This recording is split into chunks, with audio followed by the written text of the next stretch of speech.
All right, everyone. I call to order the City of Jacksonville City Council Land Use and Zoning Committee meeting. It's 5 o'clock, Tuesday, May 6th, and we will start with some introductions, starting on my left or left. Thank you, Mr. Chair. Good afternoon. Ken Amaro, City Council, District 1. Good afternoon. Rockland Johnson, District 14, the West Side. Good afternoon, Raul Ayers, District 11. Kevin Carrico, District 4. Good afternoon, Reginald Gaffney Jr., District 8. Good evening, Rory Diamond, District 13, the Beaches. Dylan Reingold with the Office of General Counsel. I'm Helena Parola with the Planning Department. Aaron Abney, Planning Department. Casey Cox, Planning Department. All right. Thank you, everyone on staff, for being here with us. Thank you, council members, for making it. Thank you, all of you who came out tonight to watch us get down to some business. All right, starting with, we're going to go a little out of order, so Ken knows this because he was at agenda meeting. Item 16, 2025-0211. Item 16 is going to be first on page 7. That's 2025-0211. Council members, please declare any ex parte you may have on this zoning. Seeing none. Yes, all right, Councilman Arias. Thank you, Chair. I'd like to declare ex parte. I spoke with Ms. Cindy Trimmer on April 8th at my office at 4:30 p.m. and it's being filed with Legislative Services. Thank you. All right. Thank you for that. No one else, so we will open the public hearing and get a staff report. Thank you. This is PUD rezoning ordinance 2025-0211, which seeks to rezone approximately 32 acres of land from a PUD that was approved back in 2003 to a new PUD. The rezoning is being sought to reinstate uses consistent with the IBP zoning district. It's also to expand upon the variety of tenants within the business park, which would include uses related to retail sales, services, restaurants, as well as an animal hospital, veterinary clinic, animal boarding, and a dog park as permitted uses. The PUD carries forward the uses and internal development standards related to design and signage that were from the previous PUD. Staff has reviewed the request and finds that the proposed rezoning is consistent with the comp plan with the existing land use category of business park, which does allow for all the additional requested uses related to commercial and business parks. We find it furthers the goals and objectives of the comp plan and meets the internal and external compatibility factors. The subject property is located on the south side of Deerwood Park Boulevard and is just west of Gate Parkway. The surrounding area is developed primarily with existing office complexes that are zoned IBP. There's some supporting commercial uses located within PUDs, and then there's a multifamily apartment complex just to the east. The office complex is already fully developed, and they're just wishing to add additional uses to the site. The department has no concerns on these proposed uses and therefore forwards a recommendation of approval with the 3 exhibits listed in the staff report. This application was heard by Planning Commission on April 17th. There were no speakers in opposition and little discussion, and the commission voted unanimously for approval. All right, thank you for that. We have one speaker card, Cindy Trimmer. Cindy Trimmer, 1 Independent Drive, Suite 1200, on behalf of the applicant. This is one of those instances where Jacksonville truly is the biggest small town ever. We had the 2 different owners that represent this business park both independently reach out to us wanting to look at this PUD to broaden the uses that were in it. So we managed to get them together and come with a unified application. The PUD itself was very, very narrowly tailored, and it was stripped down over the years to just office square footage, which made sense under the prior concurrency system that existed.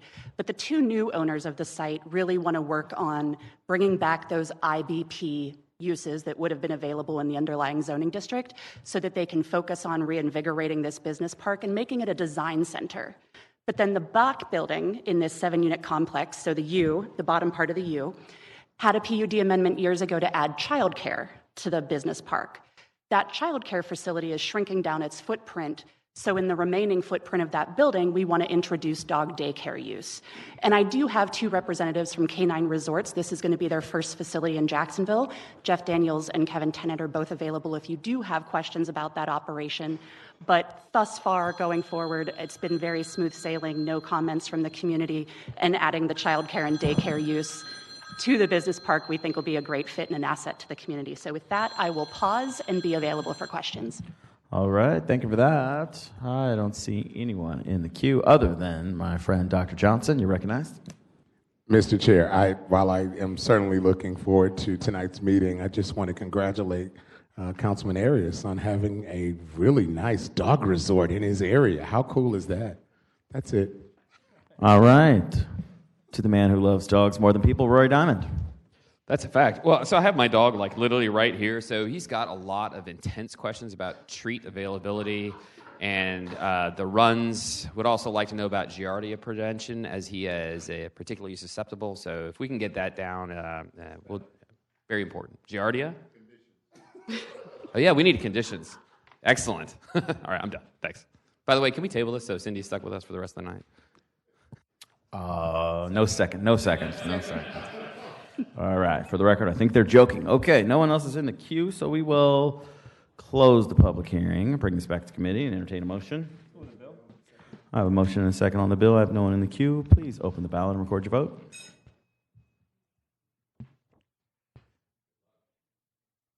Six yeas, 0 nays. By your action, you've approved 2025-0211. Moving on to item 18, 2025-0213, which we're also taking out of order. Ken, again, knows this. Any ex parte? Councilman Gaffney Jr., you're recognized, sir. Yeah, good afternoon. Thank you through the chair. I would like to declare ex parte. I met with Ms. Tremor, I think like a month ago. It was some time ago. I'll make sure everything gets filed with legislative services. Thank you. All right, thank you for that. No one else in the queue. We will open the public hearing and get a staff report. Thank you, Mr. Chair. This is conventional rezoning 2025-213, which seeks to rezone approximately 17.21 acres of property from residential rural acre to residential low density 40 to permit the development of a single family subdivision. The RLD 40 zoning district would allow for lots with minimum size requirements of 4,000 square feet and 40 feet of width. Per the JEA service availability letter dated February 4th, 2025, the project requests service for 41 single-family lots. The subject site is located along Armsdale Road, approximately 0.6 miles north of Dunn Avenue and 0.6 miles east of Duval Road. The surrounding area is primarily developed with single-family subdivisions and a mix of lot sizes ranging from 40 feet in width to 100 feet in width. The intersection of Armsdale Avenue and Dunn Avenue is developed with the Hidden Oak subdivision, which is zoned RMDA for 40-foot wide lots, and the Lakeside Nursing Home and Rehabilitation Center. Going north from Dunn Avenue, the predominant use is still single-family subdivisions, including Northbrook, with lots ranging in size from 65 to 105 feet in width, and Oakbrook with lots 60 feet in width. Rezoning to RLD 40 would allow for a more sustainable compact development and help to preserve additional green space. Based on this, staff finds the proposed request to be consistent with the 2045 comprehensive plan and the low-density residential land use category. Staff forwards a recommendation of approval. This item was heard at the April 17th Planning Commission meeting. There were no speakers in opposition, and the commission voted unanimously for approval. All right, thank you for that. Now, we'll go to the speaker cards. One speaker card, Ms. Cindy Trimmer. Thank you. Cindy Trimmer, 1 Independent Drive, Suite 1200 on behalf of the applicant. Casey did a fantastic job and stole my thunder and gave you the recitation of the broad mix of uses in there, ranging from 32.5 feet up to 100-foot lots. This fits in nicely, and I will stand by for questions. All right, thank you for that. Seeing no one in the queue, let's close this public hearing and bring it back to committee. Have a motion and a second on the bill. If no one in the queue, please open the ballot and record your vote.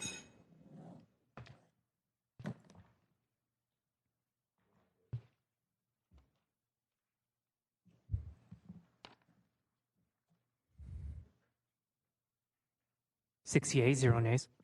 By your action, you've approved 2025-0213. Let's take it to the top of the agenda. Thank you for letting me off on good behavior. Oh, yes. Item number 1, 2024-0535. That item is deferred. Item number 2, 2024-0539. That item is also deferred. Item 3, 2024-0611. That item is deferred. Item 4, 2025-0091. Let's open the public hearing. No speaker cards. Let's close the public hearing. I have a motion on the substitute. Can we get an explanation on the substitute? Sure. Was there a second on the motion? Thank you. Oh, yeah, I heard 5 of them. Okay, just want to make sure. Yep, so the substitute will essentially change this from a conventional rezoning to a PUD rezoning, and thus there'll be, in addition to changing the reference to the PUD, will also be a written description dated April 29th, 2025, and also attaches a site plan dated April 17th, 2025. And with that, I turn it back over to the chair. All right, we have a motion and a second on the substitute. All in favor of the substitute, signify by saying aye. Aye. Any opposed? Substitute carries. I have a motion and a second to re-refer this bill as substituted. I have no in the queue. Please open the ballot and record your vote. 6 yeas, 0 nays. By your action, you've approved 2025-0091 as re-referred, none approved. Item 5, 2025-0130. Open the public hearing. No speaker cards. We'll continue the public hearing until 5/20/25. Item 6, 2025-0131. Open the public hearing. No speaker cards. We'll continue that public hearing until 5/20/25. Item number 7, 2025-0166. Let's open the public hearing and get a staff report. Thank you. Ordinance 2025-166 is a small-scale land use amendment. The request is to go from low-density residential to light industrial. This is approximately 15.87 acres. It's located on the north side of Picketville Road and east of Old Kings Road. The site is located within the boundaries of the industrial situational compatibility area. These boundary areas are areas that are presumed to be appropriate for industrial uses. The site is located less than a half a mile away from the intermodal Norfolk Southern Simpson Railroad. These industrial boundaries are strategically located to provide access to rail or trucking routes and serve ports or airports. The area surrounding the site is a mix of industrial and single-family residential uses and vacant or undeveloped land.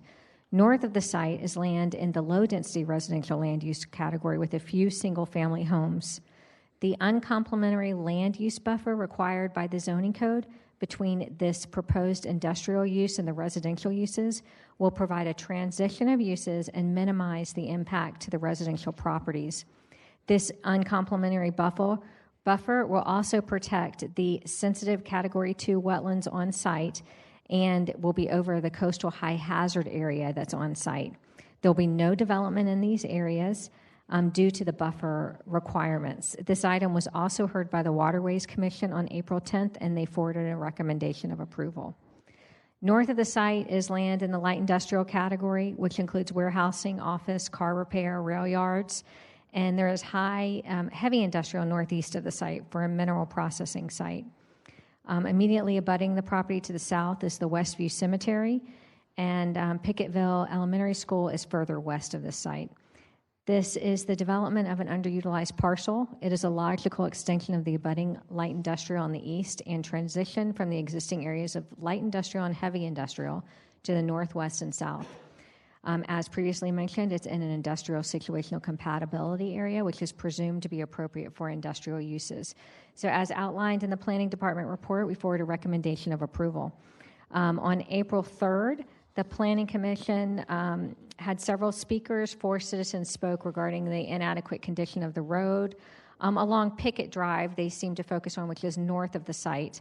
There were also concerns raised regarding flooding and wildlife. The applicant clarified on the record that the development will utilize Picketville Road for ingress and egress to the site, and they unanimously recommended approval. The Planning Commission did on April 3rd, 2025. Okay, thank you. No one in queue for questions. I'm sorry, public comment. Michael Sittner, you're recognized. Great. Michael Sittner, 1 Independent Drive, Suite 1200, on behalf of the applicant.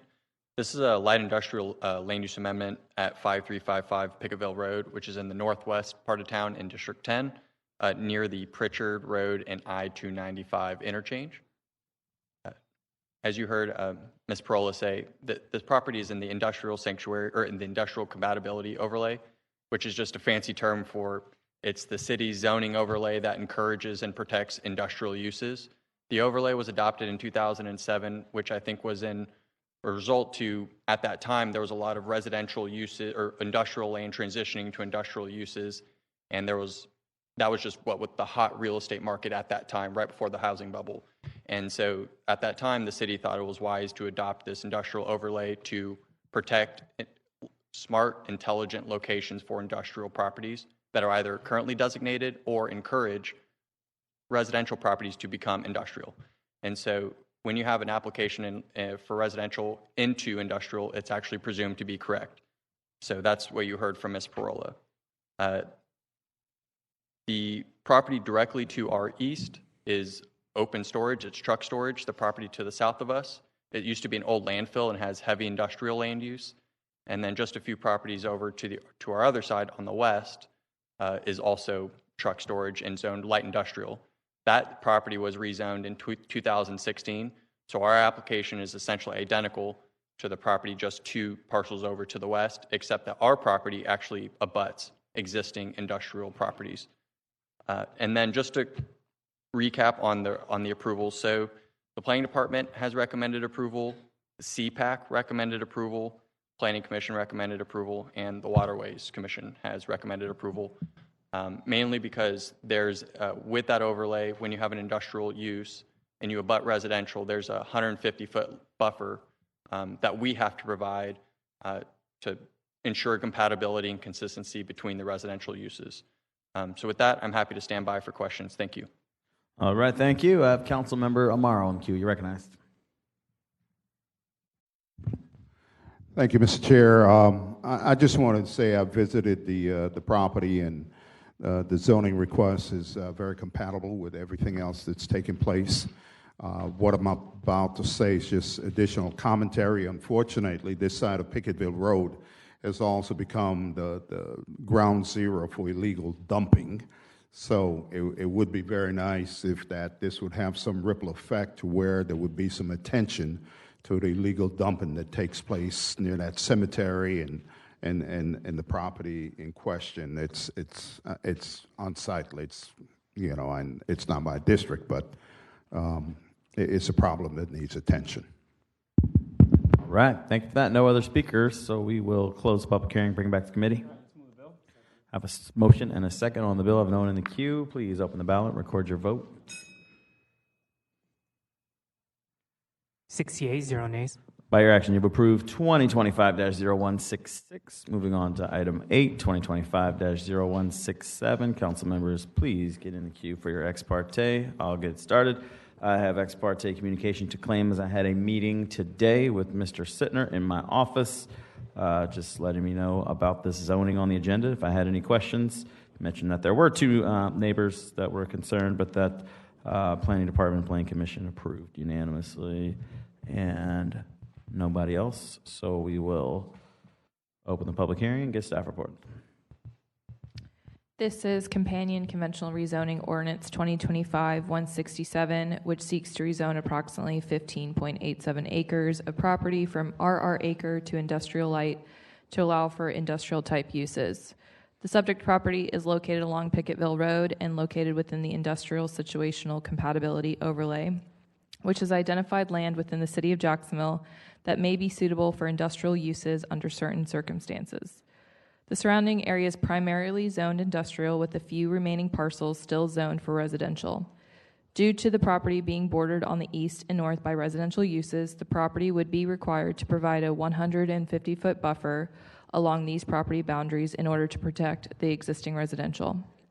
Staff has reviewed the request and finds proposed rezoning to be consistent with the 2045 comprehensive plan with the proposed land use category of light industrial. We find it furthers the goals and objectives of the comp plan by promoting and sustaining the viability of existing and emerging industrial areas within the city. We also find that the requested rezoning to IL to be consistent and compatible with the surrounding uses. For these reasons and those in the staff report, we forward a recommendation of approval. This item was heard at the April 3rd Planning Commission meeting, and as Ms. Parola stated, 4 citizens spoke regarding the inadequate condition of the road along Pickett Drive north of the subject property. There are also concerns raised regarding about flooding and wildlife, and the applicant clarified that the subject site would not be using Pickett Drive for ingress and egress, and that the site does not have access to Pickett Drive or own property to gain access to Pickett Drive. Only Picketville Road will be used for access to the site. Planning Commission voted 6-0 to forward a recommendation of approval as well. Thank you very much. One speaker card, Michael Sittner. Michael Sittner, 1 Independent Drive, Suite 1200. I'll stand by for questions. All right, I see no one in the queue. Let's close the public hearing and bring this back to committee. I have a motion and a second on the bill. If no one in the queue, please open the ballot and record your vote.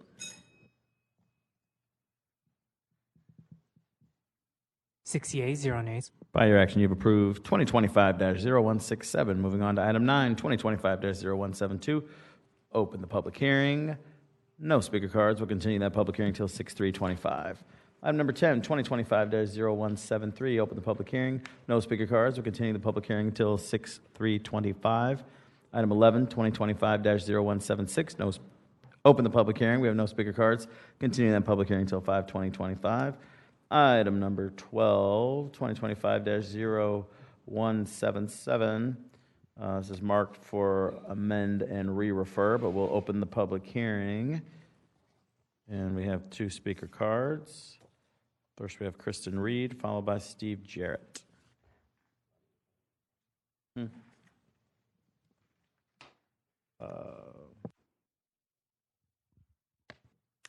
Thank you. Kristen Reed, 12740 Grand Bay Parkway West, Suite 2350, Jacksonville, Florida, 32258. And I am here for questions only. We simply are requesting to add a parcel to the property in question and substitute. I know it will be re-referred, re-advertised, a new public hearing set. All right. Thank you very much. Good to see you again. You too. Thank you. All right. Next, we have Steve Jarrett for questions only. He's in support. All right. So let's go ahead and close the public hearing, bring it back to committee. A motion and second on the amendment. Can I get an explanation of the amendment, Mr. Reingold? Thank you very much. Yes, the amendment will change the subject property description, change the Exhibit 1, which is the legal description, and then change Exhibit 2, which is the planning department map, which will essentially, as Kristen Reed said, will include the additional parcel into the ordinance. And with that, I turn it back over to the chair. All right. Just checking. We vote on the amendment and then re-refer it? Yes. All right. All in favor of the amendment, signify by saying aye. Aye. Any opposed, say nay. The amendment carries. Move the re-refer as amended. I have a motion and a second on the re-refer as amended. No one in the queue. Let's open the ballot. Record your vote.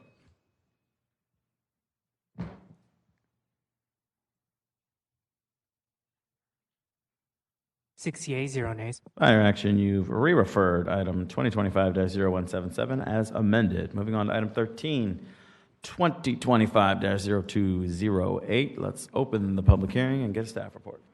Thank you. Ordinance 2025-208 is a small-scale land use amendment. The request is to go from agriculture to LDR, low-density residential. This is approximately 16.13 acres. It's on the north side of Garden Street, which is a collector road, between Sierra Oaks Boulevard and Messer Road. It's just east of the intersection with Jones Road, which is a collector road. This is in the suburban development area. The companion PUD identifies a maximum of 71 dwelling units, which is equivalent to about 4.5 dwelling units per acre. The site is mostly vacant with 1 residential structure on the site. This area is a growing residential area of town. South of the site in 2024, there was a land use change from AGR to LDR. West of the property in 2016, there were additional changes from AGR to LDR on a 10-acre site currently developed with single-family homes.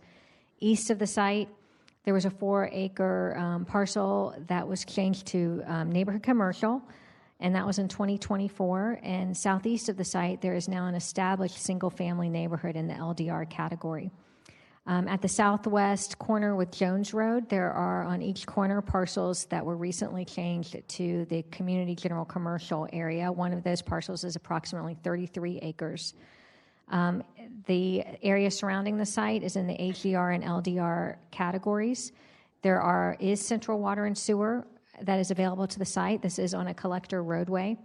The proposed amendment to LDR results in a compatible land use pattern and development with the residential uses along Garden Street. This is considered a development of an underutilized property, and it will be limited to the density limitations in the companion PUD It continues residential use and helps accommodate the residential needs for the future growth of the city. For those reasons, and as outlined in the staff report, we forward a recommendation of approval, and on April 17th, the Planning Commission unanimously voted to approve. Thank you very much. We have one speaker card, Mr. Hayden Phillips. Thank you. Hayden Phillips, 1301 River Place Boulevard. So, yes, this is 16 acres. It's just east of the intersection of Jones Road and Garden Street, which are both collector roads. It's a very urbanizing portion of the city. There are similar residential developments, many of them being more dense, in close proximity, constructed and entitled. So we are proposing 50-foot lots for 6 single-family homes, a total of 71 units. We did coordinate with the district councilman, and through those discussions, we increased the lot size, we capped the unit count, and we provided a very nice buffer along the Garden Street frontage with increased tree plantings and things like that above what the zoning code requires. So if you look at the site plan briefly, along... Hayden, oops, sorry. Yes? Are we on the land use item? We are not, and I can hold off if you'd like. We are on the land use item, yes. So I can hold off. This land use change would enable the PUD that we can discuss on the next agenda item. So I will leave it at that. Thank you. Sounds great. All right. Let's go ahead and close the public hearing, bring it back to committee. I have motion and a second on the bill. If no one in the queue, please open the ballot and record your vote.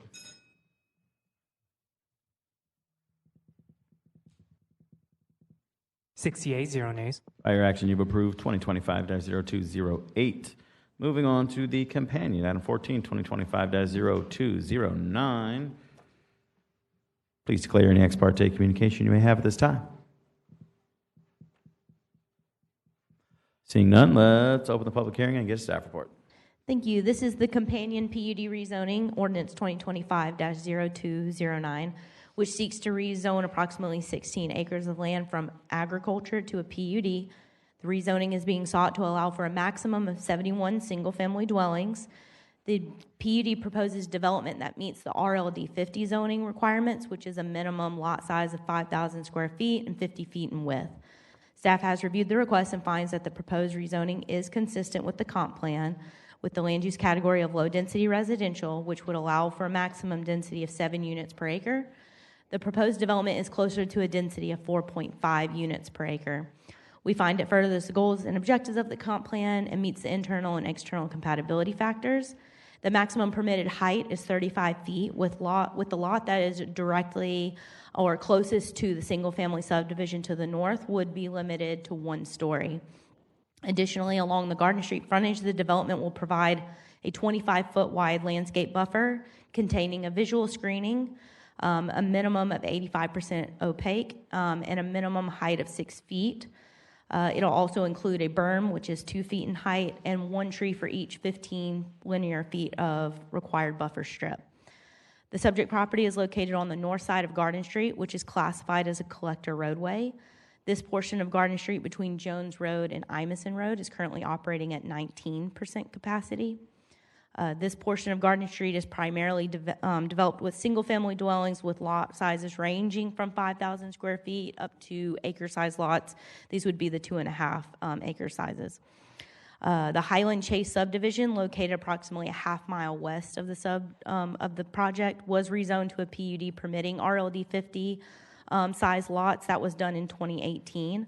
So this just shows there is a wide range of lots sizes in the area. We find the development to be appropriate, and so we forward a recommendation of approval. You do see, you have been given a revised Exhibit 3 and an Exhibit 4, and there is 1 condition listed in your agenda. The application was heard by Planning Commission on April 17th, where there was 1 speaker. This is the neighboring parcel to the north, 9320 Garden Overlook Lane, who had concerns about the height of the proposed structures adjacent to their property, and then also requested additional buffers. Following that meeting, the applicant had revised the site plan and written description, which you have a copy in front of you, to include a height limitation of the 1 story for that lot closest to theirs, and then also additional buffering along the northern property boundary adjacent to that neighbor. The commission felt that the overall development was appropriate for the area, and they voted unanimously for approval with that same one condition. All right, thank you for that. Let's go to the speaker cards. We have 3. First is Hayden Phillips, followed by Cassandra Clark. Thank you. Hayden Phillips, 1301 River Place Boulevard. So as I was saying before, we have done a few things already to ensure that this development will fit in with the surrounding area and increased sort of different categories of requirements above what the zoning code would otherwise would require. But if you look along the western border, there is a fairly large pond, and it's configured such that the lots that we are proposing, not many of them abut the existing single-family homes and the adjacent Sierra Oaks neighborhood. In fact, none of them do except one on the northern end, and that is owned by a very nice woman named Ms. Clark, who you will hear from next. So as you can see, there is sort of a dead space area in between her property boundary and our northernmost lot at that location. Our lot is restricted to a single story. And the reason for this revised site plan is because we have been talking with Ms. Clark several times over the past couple of weeks, including several times today. So I think we have it to a place that all parties are happy with. And I will just go ahead and address another concern by another person I believe you will hear from today. I won't say too much because I don't want to put words in their mouths, but I believe Mr. Webster's concerns are related to the decrease in water and their retention ponds due to developments in this area, generally, including borrow pits. So, obviously our retention pond will be required by various levels of authority and should not contribute to that issue. But I will stand by for questions or any further commentary I can provide after everyone else has spoken. Thank you. All right, thank you. Next speaker, Cassandra Clark, followed by Harry Webster.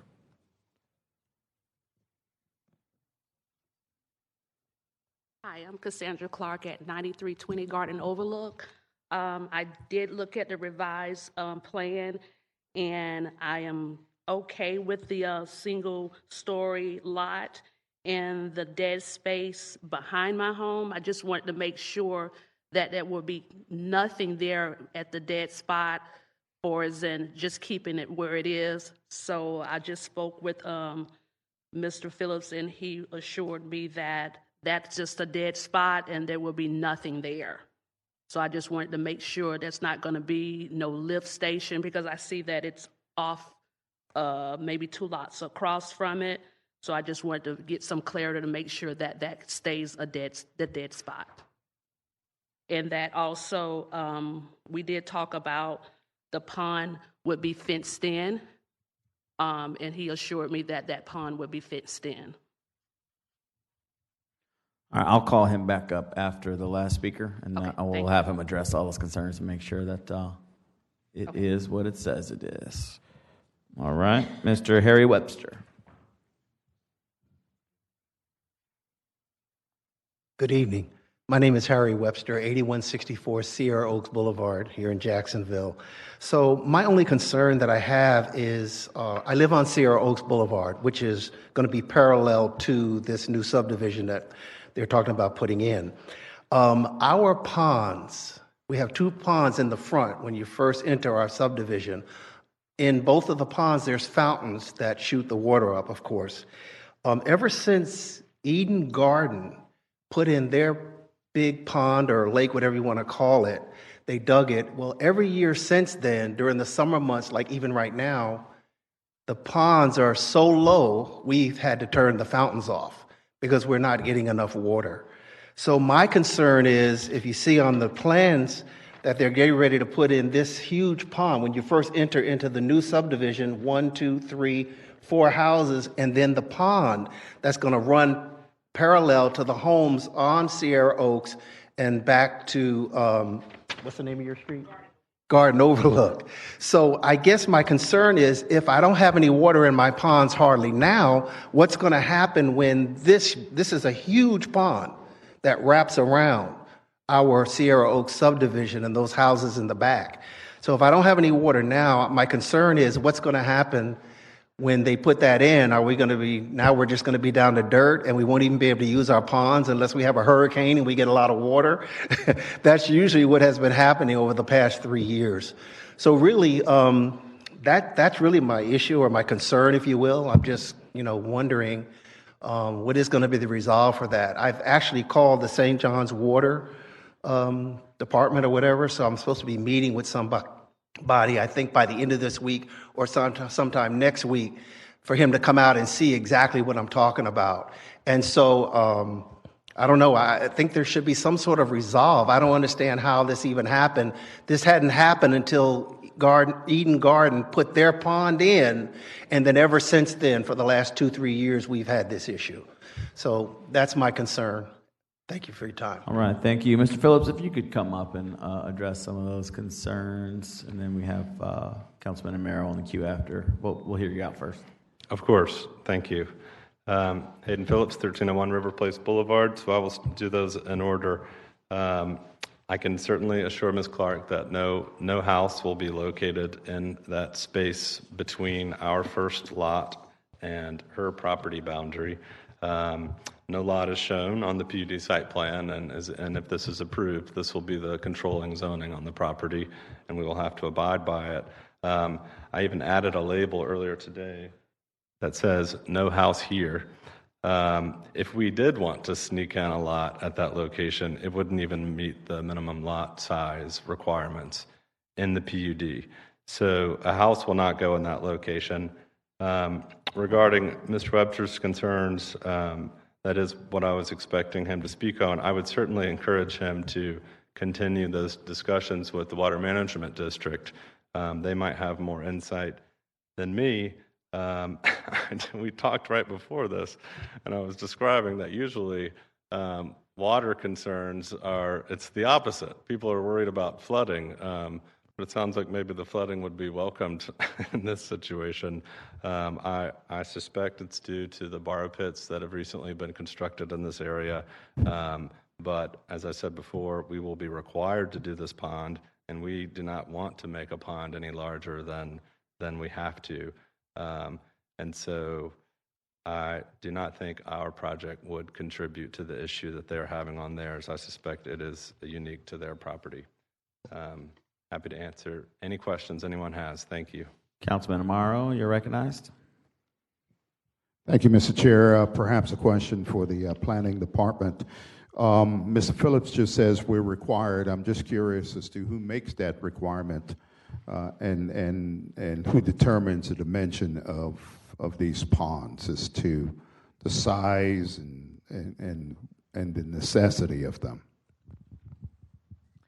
Through the chair to Councilman Amaro. So this gets looked at during our civil plan review phase, and we have reviewers for drainage, and then also the St. John's River Water Management also regulates like wetlands and drainage, and during that phase they will review the size that's needed in order to retain existing water on site post development. Dr. Johnson, you're recognized. Thank you. I want to follow up on Councilman Amaro's question, Mr. Chair. Quickly, he said who looks at it, but isn't it a state statute that mandates that feature be put in? Am I incorrect in that? Through the chair to Ms. Abney? Through the chair, you're saying feature what? Well, not feature, but the actual to have the retention pond. Isn't that something that the state requires? Yeah, I would believe so, but it does get looked at during civil review. It gets looked at, but I just want to make sure we understood that it was a state kind of thing that tells us we have to put in retention ponds. Let me ask, thank you. Sir, could you come back? The gentleman, I'm so sorry, I don't recall your name. Mr. Webster, would you please come back to the chair? Thank you. My question, obviously this is something that's environmental that cannot be controlled. You know, if they can't like create water or do Right. like the Lagoon District out near where I am. Let me ask you, is this a thing for you? You're saying, hey, if this happens and we don't, if this pond is not filled or you feel it's taking away, is this something where you're saying, I just don't want this if this happens? Is that where you are on this? Well, again, we've been dealing with this for the last 3 years. Like I said, when Eden Garden dug their pond, that's when the issue began. So I don't know what happened between the time, we didn't have this issue prior to this. The ponds were full, they had water, no issues. The surrounding ponds and the surrounding communities, they don't have the issue. I've been to all of the communities around there. None of them had the issue except for us. Did those other communities, through the chair, did those other communities have the spouting water like yours? No. Okay. And the spouting water is recycled. It's not like it's water that comes and drains off somewhere. It's just recycled water. 2 fountains, 1 fountain in each pond. Yep, I got it. Okay, thank you for that. All right, thank you. I got what I needed. I appreciate you. Thanks, Mr. Chair. All right, thank you. We have no other speaker cards, so let's close the public hearing, bring this back to committee. All right, a motion and a second on the amendment. Mr. Reingold, can you explain it? Thank you very much. Yes, the amendment has 2 components to it. The first is to attach a revised written description dated May 6, 2025, and also to attach a revised site plan dated April 22nd, 2025. The second component of it is to adopt a condition, which is that a traffic study shall be provided at civil site plan review. The traffic study shall meet the requirements of the Land Development Procedures Manual, Section 1.1.11, January 2024. If Mr. Hayden Phillips can come to the podium just to clarify that he is agreeable to that condition, that would be fabulous. Reluctantly, yes. Thank you. All right, it was a yes. So we have a motion, we have a second. All in favor of the amendment, Councilman Diamond, you on the amendment? On the bill. All right, all in favor of the amendment signify by saying aye. Aye. Any opposed, say nay. The amendment carries. Move the amendment with the condition. Move the bill as amended. Move the bill as amended with a condition. Sorry.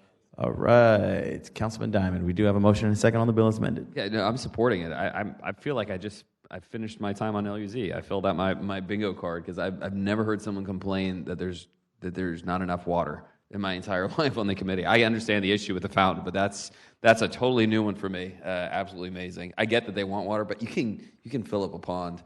But that's a benefit I think the rest of Jacksonville would love to have. All right, no one in the queue. Please open the ballot and record your vote.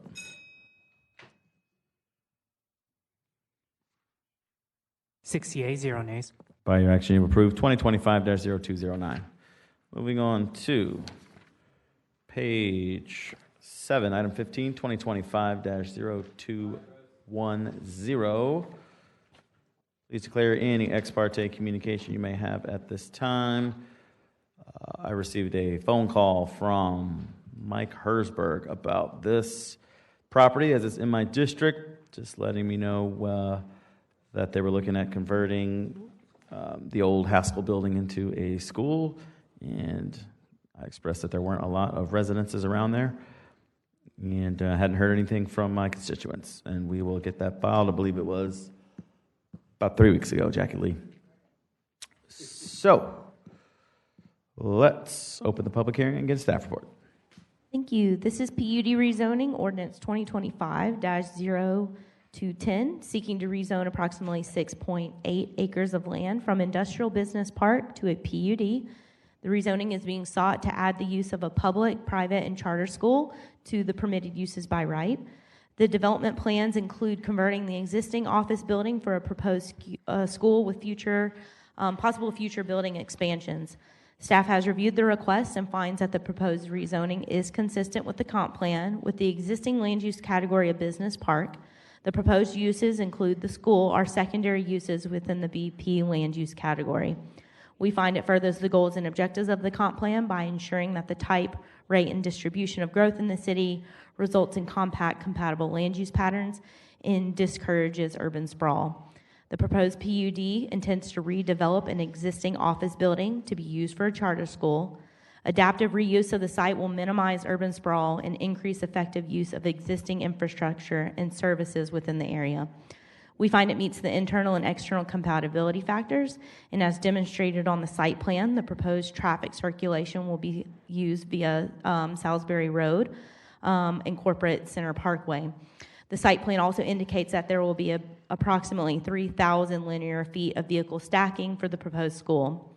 The subject property is located east of I-295 and west of Salisbury Road, with development surrounding the site being primarily office complexes. Adjacent property to the east is developed with a multifamily residential development that's zoned from a PUD in 2008. There's also other similar educational institutions within the surrounding area. Additionally, between the proposed development and the existing multifamily apartment complex is a 100-foot wide retention pond, which will act as an additional buffer between these two developments. We find the development to be appropriate for the area, so we forward a recommendation of approval with the 3 exhibits in the staff report and 1 condition that's listed in your agenda. This application was heard by Planning Commission on April 17th, where there were no speakers in opposition and little discussion, and the commission voted unanimously for approval with that same 1 condition. All right, thank you very much. We have 1 speaker card, Mr. Folks Huxford. Thank you, Mr. Chairman. Folks Huxford, 10230 Manorville Drive, Jacksonville. As staff said, we're just seeking to add a charter school to the existing Acosta building that's out there. Otherwise, there would be no changes to the entitlements on the property. We have no problems with the condition as written into the record here for a traffic study. And with that, I'll stand by for questions. All right. Just couple of quick questions, just because it's my district. How long until you think you have an operator in there? When will the school come online? Has it already been issued a charter from Duval County? Just in case my constituents are watching at home and want to know when we have a new school in our district. Yes, sir. I believe they are very ambitious. They would like to get started as soon as possible. I don't know that they'll have time to get started in time for this coming school year, but they intend to start with K through 5 and then grow the school through K through 12 over time. It's kind of an 11-year window over time. But if they can get it going this year, I'm sure they would. I don't know if that is their timetable. It'll have only a little bit over 100 students to start with, and then it will grow beyond that.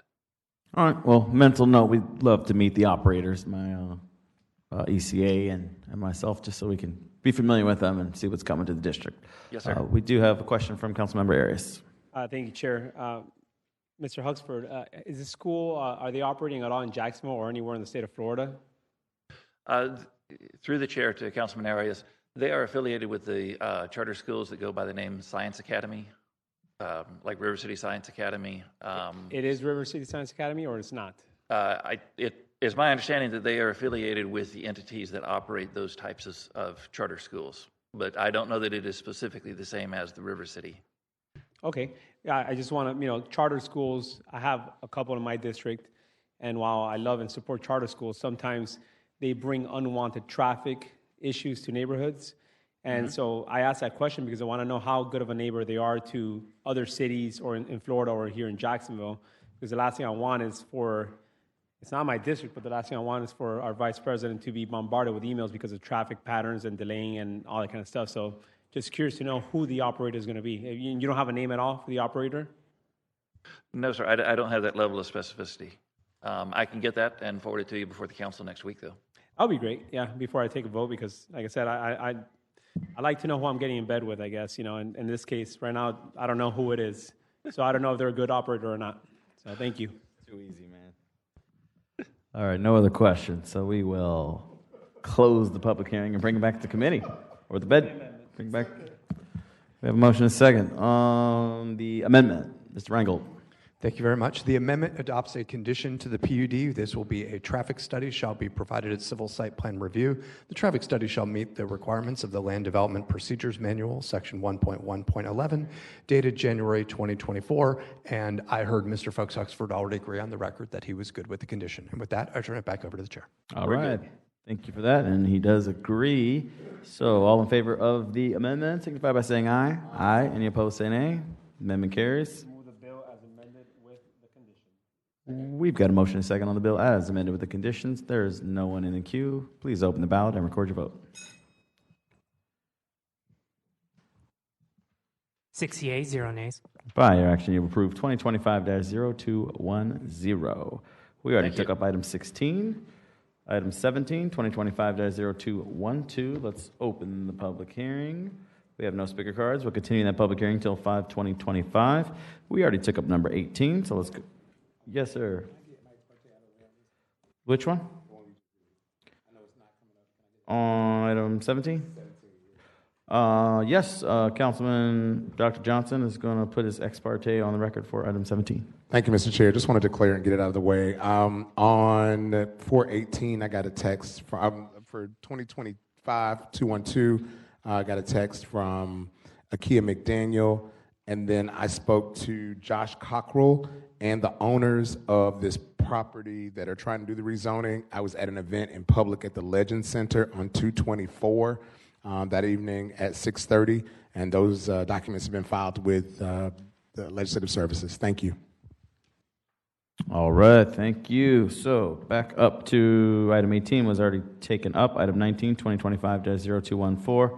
Please declare any ex parte you may have at this time. Councilman Gaffney Jr., you're recognized. Yes, through the chair, I have ex parte. I met with Ms. Carla, I think like 2 or 3 weeks ago. I'll make sure we get the right date. We talked about the project itself, how many jobs they'll create, just the details of the company. I think the company is moving from Miami to Jacksonville. They want a contract here in Jacksonville. So we just talked about the traffic and all the details of the project, but I'll make sure everything get filed with Legislative Services. Thank you. All right, thank you for that. Let's go ahead and open the public hearing and get a staff report. Thank you. This is application for conventional rezoning ordinance 2025-214, which seeks to rezone approximately 2 acres of property from industrial business park to industrial light to allow for a contractor storage yard for a highway maintenance and construction company. The subject site is located on the south side of Woodley Road, which is a 2-lane local road just west of New Kings Road. The surrounding area is primarily industrial and zoned as IBP and IL. There is a JEA substation to the west and south of the subject site and an outdoor storage yard to the north of the property.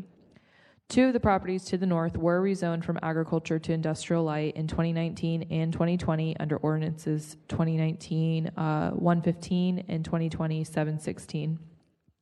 Staff finds the proposed request to be consistent with the 2045 Comprehensive Plan land use category of light industrial, incompatible with the existing surrounding uses, and forwards the recommendation of approval.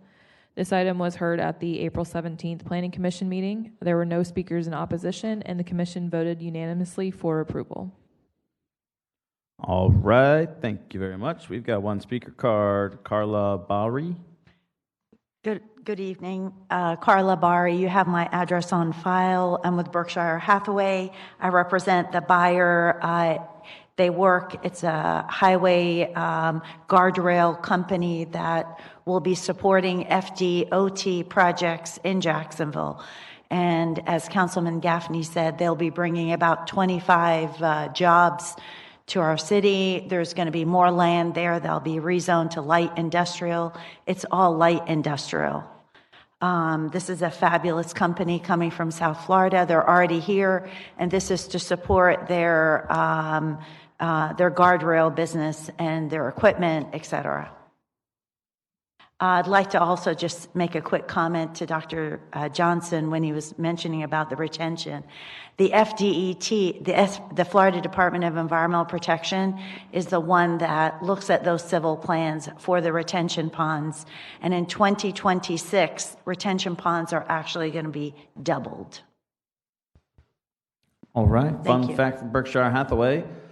Mr. Reingold, you're raising your hand.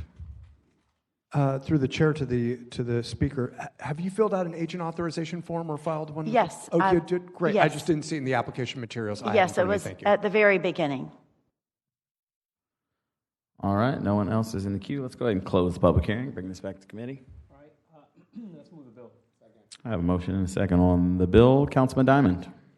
Yeah, I'm just curious, how are we going to keep the left-right limits on this? I mean, how do we make sure that we don't go too far that way or too far this way? It's going to be tough. With guardrails? Genius. Please open the ballot, record your vote. Yeah. Thank you. 6 yeas, 0 nays. By your action, you approve 2025-0214. Berkshire Hathaway, they'll sell your property and do your rezoning. Love it. Item number 2025-0215. Let's open the public hearing and get a staff report. Oh, sorry, yes. Over the public hearing, we have 4 speaker cards. First is Henry Cannon, followed by Robert Williams. Henry Cannon? Robert Williams?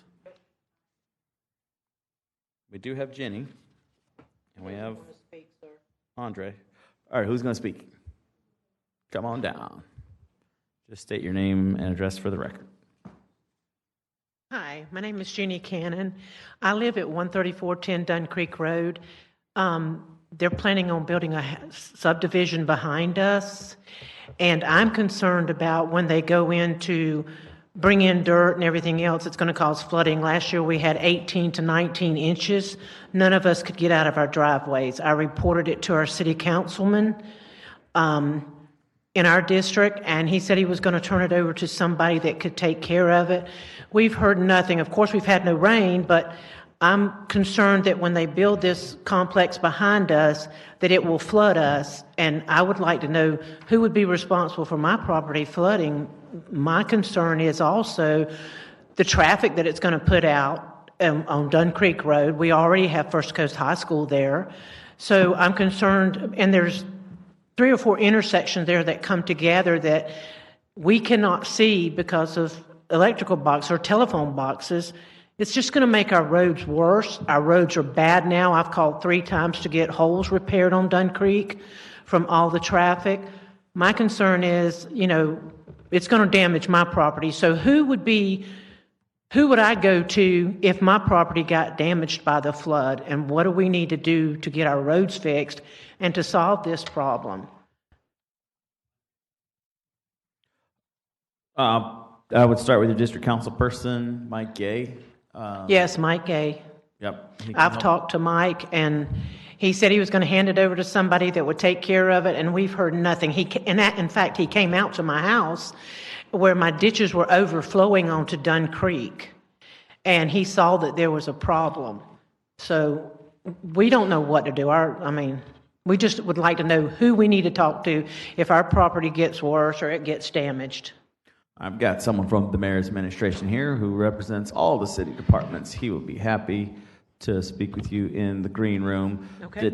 Did anyone else want to speak from this group? If not, I'll just read all the names into the record. All right, is that Robert or Henry? Robert Williams. All right, Robert Williams, come on down. How y'all doing? I own 13422, 13430, and 13424, which is on Dunns Creek Road. All 3 of those properties are adjoining. They're about 4.38 acres that are adjacent to the proposed development.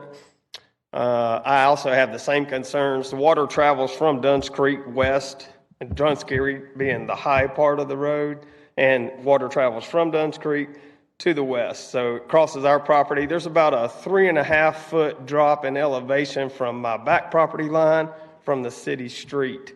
So a lot of the city's water comes onto our property, drains off of our property. My family's lived on this property for about 95 years, and it's always done this. So there's already been some improvements to the property behind us, which as a result of those improvements were the flooding that we had last year. Now, we did have a substantial amount of rain, but with those improvements that have already been made, if you look on this, I had code enforcement come out to my house. They show a green blotch behind our property that runs towards Dunns Creek. And this is the proposed development area. And the code enforcement guy told me that anybody that developed or altered the drainage of the property would be responsible for water damages. So with that being said, we also have Dunns Creek, Vernice, and Sterrett Road all come together in a very awkward traffic pattern. And there's almost a 90-degree turn to the right, which would be to the east of Dunns Creek and Sterrett Road. And then not very far down the road on the west side of Dunns Creek Road, there's another curve there. which puts Duns Creek Road, Vernice, Jan, and Sterrett Road all come together there. There's Duns Creek Baptist Church also right across the street from this development. So there is a serious traffic problem at that corner. There are communication boxes at the corner of that road that you cannot see traffic coming down Sterrett Road, traveling east in that area. So that's a concern, but also with the amount of urban development in this area and the roads not being addressed, our schools are overrun. I ask that the city would limit the development, and I understand that y'all want to have our city grow, and I am all for that as well, but if we could limit the development to single-family homes because of the area that has not been properly developed to accommodate this amount of housing that's been put out there. All right, thank you. And there is a gentleman from the mayor's office there. If you wanted to talk about those flooding concerns, maybe he'd be able to write your address down. Yeah, just right in that room right there. His name is Bill. All right, and then we have Audra Williams in opposition, questions only, and then Henry Cannon in opposition. Okay. All right, this public hearing will be continued until 5/20/25. All right. The following items will be deferred for public hearing on May 20th, 2025. That's 2025 Oh, I'm so sorry, Councilman Amaro. I was getting ahead of my skis there. You are recognized, sir. I'm ready as you are.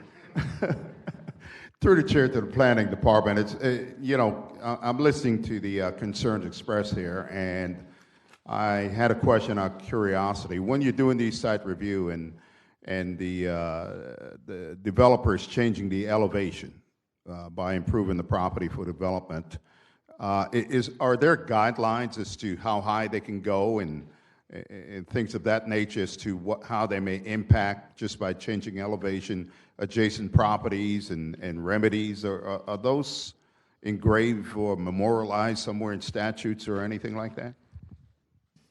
Through the chair to Councilman Amaro. So yes, so again, that gets looked at through civil plan review when they go to develop the property. I know that the requirements say that whatever the water on site pre-development, you cannot change it or dump it onto other properties post-development. So everything has to be retained on site. I'm not a drainage expert, so I can't explain exactly how they regulate it, but there are regulations as when they go through civil site plan review that water has to stay on site, most likely through a retention pond. All right, so the following bills will be deferred for public hearing on May 20th, 2025, and that's 2025-238, 239, 240, 241, 242, 243, 244, 245, 246, 247, 248, and 249. Item number 33, 2025-0255. Let's open the public hearing. We have no speaker cards. We'll continue that public hearing until 5/20/25. And the following bills are on second reading: 2025-267, 268, 269, 270, 271, 272, 273, and 274. Ladies and gentlemen, 6:03. We are adjourned.